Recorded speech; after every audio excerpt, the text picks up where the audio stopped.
Hi hello வணக்கம் welcome back to Tamilera channel. நம்ம Bigg Boss season 7ல் வந்து பார்த்திங்க அப்படின்னா வந்து எப்போதுமே வந்து நம்ம மாயாவும் பூர்ணிமாவும் ரொம்ப வந்து மட்டத்தனமாக பேசுகிறது வந்து என்ன அப்படின்னா வந்து உள்ள கண்டஸ்டன்ஸ் தான். ஸோ இன்றைக்கி பார்த்திங்க அப்படின்னா வந்து பூர்ணிமா வந்து பிக் பாஸையே வந்து தரமட்டமாக பேசியிருக்காங்க. இருந்தாலும் பிக் பாஸுக்கு சுடுசொன்னே வராது. நிறைய வாட்டி பேசியிருக்காங்க, சுடுசொன்னே வராது. ஸோ கண்டிப்பாக இந்த வீக் எண்டில் வந்து இதை கமல் கேட்பாரா அப்படின்றதான் பார்ப்போம். என்ன பேசியிருக்காங்க அப்படின்றதான் இந்த வீடியோவில் நான் வந்து உங்களுக்கு சொல்ல போகிறேன்.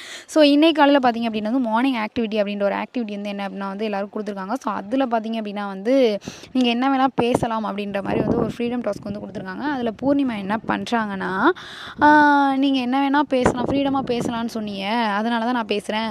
உங்களால் நான் நிறையா வாட்டி மனசு உடஞ்சி வந்து இருந்திருக்கேன். ஸோ அப்போல்லாம் வந்து என்னை வந்து கூப்பிட்டு பேசுங்கன்னு சொன்னப்போ நீங்கள் ஒரு தடவை கூட கூப்பிட்டு பேசினதில்ல. ஸோ நான் வந்து காக்ரோச்சுன்னு சொல்லிட்டு நம்ம விக்ரம சொன்னேன் இல்லையா, ஸோ அதை வந்து ரொம்ப பெரிய தப்பு அப்படின்ற மாதிரி வந்து நீங்கள் வந்து சொன்னீங்க.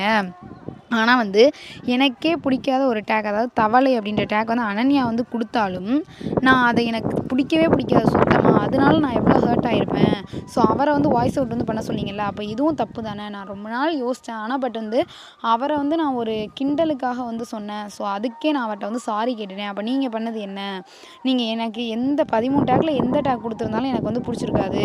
ஸோ ஆனால் அதை வச்சுட்டு நான் வந்து சுற்றினேன். எனக்கு வந்து இங்கே உள்ள கண்டஸ்டன்ஸ்னால வந்து பல தடைகள் வந்திருக்கு, உங்களாலையும் பிக் பாஸ்னாலையும் பல தடைகள் வந்து வந்திருக்கு. அதெல்லாம் தாண்டி தான் நான் இந்த ஸ்டேஜில் நிற்கிறேன் அப்படின்னு சொன்னப்போ நம்ம மாயா என்ன பண்ணாங்க அப்படின்னா வந்து ஓங்கி விசில் அடித்து அவங்கள வந்து சியரப் வந்து பண்ணாங்க. ஸோ இதை வந்து பிக் பாஸ் வந்து செருப்படி அடிக்கிற மாதிரி வந்து ஒரு கேள்வியை வந்து அவங்க கேட்டது நியாயம் தான். என்னை பொறுத்தளவு அவங்க கேட்டது நியாயம் தான். ஆனால் பிக் பாஸே எதிர்த்து வந்து கேட்டிருக்காங்க. ஸோ இதை வந்து அப்போவே கேட்டிருக்கணும். ஒருவேளை விக்ரமுக்கு எதிராக வந்து ஒரு பாசிட்டிவிட்டி க்ரியேட் பண்ணுறதுக்காக விக்ரமை பற்றி இவங்க பின்னாடி பேசுகிறது எல்லாம் தெரிஞ்சு போச்சு.